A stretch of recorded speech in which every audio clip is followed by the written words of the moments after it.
Math 2415, Calculus 3, Multivariable Calculus. Chapter 10, Vectors in the Geometry of Space. Section 4, the Cross Product. Video 3, Calculating a Cross Product using Matrices. Now, some of you may be more familiar with matrices than others, so I'm going to take a pretty basic approach for what we need to know to calculate a cross product using matrices. There's actually two ways to do it, but I'm just going to show you one. We have to start with what's called a determinant of a 2x2 matrix. A matrix is just a rectangular array of numbers, and normally it is written in brackets like this, but sometimes you'll see it written between what look like absolute value bars. When written with brackets, it's just an object. It's a rectangular array of numbers. But when written in the absolute value bars, it's actually a function that takes a matrix and turns it into a single real number, a scalar, if you will. All right, so how do you find the determinant of a 2x2 matrix? Well, if your 2x2 matrix is A going across the top row, A, B, and going across the bottom row, C, D, then the determinant is the difference of AD minus BC. And I can already tell that I made a typo. So if you give me 1 second, I'm going to fix it. Haven't done much damage yet. You can't see what I'm doing right now, but it's might as well fix it without stopping the video because this will take just a second. All right, so I fixed it. But the determinant of a 2x2 matrix, let me make sure that you can still see what I think you can see. Yeah. The determinant of a 2x2 matrix, ABCD, is AD minus BC. And visually what this is, it's the difference in the cross products. And I should say diagonal products, since cross product means something different here. Basically, it's this product, A times D, minus this product, B times C. So it's always what's called the product of the main diagonal from the upper left to the lower right, minus the product of the other diagonal from the upper right to the lower left, in no particular direction, because multiplication, of course, is commutative. All right, so when I do a 2x2 matrices, determinant, I usually think, all right, this minus this. Okay. Come on, erase. There we go. All right, so for example, let's say we want to find the determinant of this matrix whose first row is 3, 4, and whose second row is 7, -5. We simply would have to multiply across the main diagonal.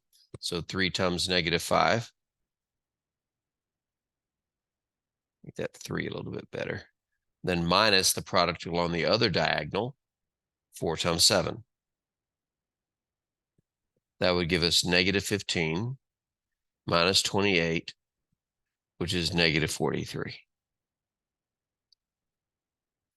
All right, so in order to find a cross product, we first must have the skill of calculating the determinant of a 2x2 matrix. That's the easy part. So how do we use matrices to calculate a cross product? Well, I'll demonstrate it by doing the cross product we did in the previous video, 1, 3, 4 cross 2, 7, -5. So the first thing we do is we set up a 3x3 matrix. The top row, we're going to put I, J, and K. The middle row, we're going to put the components of U, the first vector. And the bottom row, we're going to put the components of V, the second vector. So we're going to set up a 3x3 matrix that looks like this. The top row will have I, J, K. I'm just going to use my fingers. The stylus is garbage. Top row will have I, J, and K. The second row will have the components of U, or more particularly the first vector. So the first vector's components are 1, 3, and 4. And then the third row will have the components of the second vector, in this case, 2, 7, -5. All right, so the setup's fairly easy for this 3x3 determinant. Top row is IJK, middle row is components of first vector, bottom row is components of second vector. And by the way, it does matter which order you put the rows in. First vector does go on the second row, second vector goes on the third row. If you switch the order of the rows, it makes the matrix's determinant have the opposite value that it's supposed to. All right, so what do we do with this thing? Well, we're going to do what's called expanding the determinant using minors. And the word minor here refers to a smaller submatrix. This can be done along any row or column, but we're always going to expand along the top row because the top row has the I, J, and K. We get the same results regardless from a linear algebra perspective. So how do we do this? Well, first, let me rewrite the matrix that we had. I know I just scrolled past a bunch of words, and I'm going to get to those words. But we should really get this set up before I do what we're going to do. The bottom row is 2, 7, -5. All right, we're going to expand along the top row, and here's what that means. For each entry in the top row, we're going to make a new 2 by 2 matrix by eliminating the row in the column containing that entry that we're looking at. Let me demonstrate that before we read the rest of the words. We're going to make a 2 by 2 matrix by choosing an element in the top row.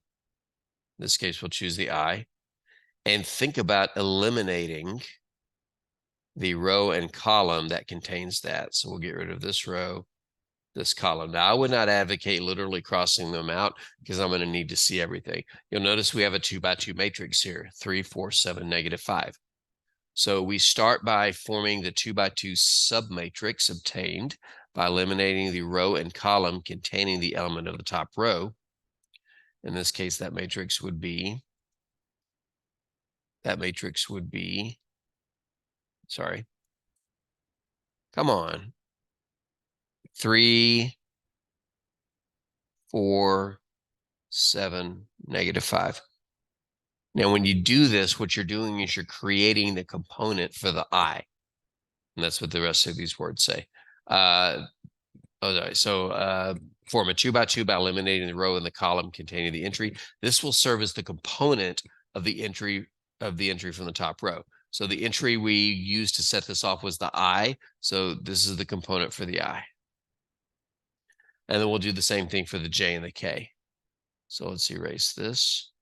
And now let's focus on the J and eliminating the row and column that contains it.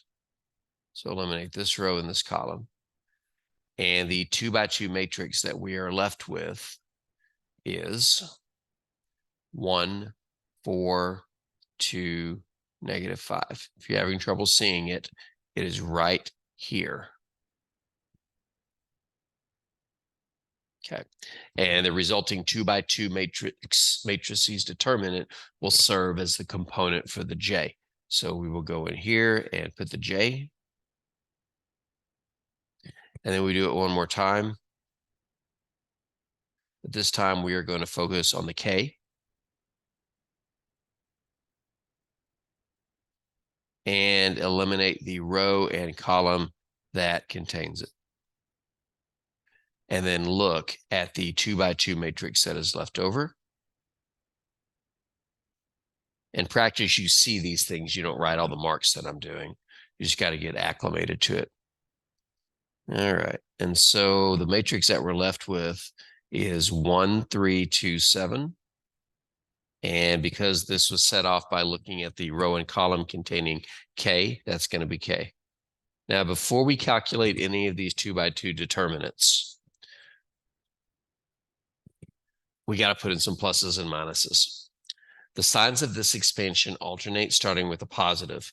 If you expand along the top row, along some rows and columns, you start with a plus, others you start with a minus. We're not going to get into those details. If we expand across the top row, then our signs will be positive, negative, positive. I really don't need the first plus. It was just to emphasize that we started with positive and alternated signs. And now we just have to evaluate these 2 by 2 determinants. And remember, to evaluate a 2 by 2 determinant, you simply have to do product minus product. So for the first one, it's 3 times -5 is -15, minus 7 times 4 is 28. So the positive of this, so times +1, is going to be the component for I, minus, and do the determinant over here. That was supposed to be a highlight. 1 times -5 minus 4 times 2. 1 times negative is negative. 1 times -5 is -5 minus 4 times 2 is 8. This minus is just part of the formula for calculating a 2 by 2 determinant, so it'll always be there. But this is going to be the component for the J, and then plus we'll do the same thing for the matrix in front of the K. 1 times 7 is 7, minus 3 times 2 is 6. And now we just got to do the arithmetic. In front of the I, negative 15 minus 28 is negative 43. I. In front of the J, negative 5 minus 8 is negative 13, but then it has a minus in front of it. So we end up getting positive 13J. And finally, in front of the K, 7 minus 6 is 1. We can write 1K, or we could just put K. Now, this is the same problem that we had done in the previous video, the same cross product we were asked to find right here. So it stands to reason that it should have given us the same answer. Let's see if it did. Negative 14, 13, 1. Negative 14, 13, 1. Bingo. Now, some of you might be thinking this is way more convoluted than the way that you showed me. The truth is, once you get it down, it goes really quickly. There's a third way to use a matrix, or another way to use a matrix to evaluate a cross product, but it involves a technique called the basket weaving method. I'm not going to illustrate it here in the video, but if you're curious, get online and search 3x3 determinant basket weaving method, and then you might like that one as well.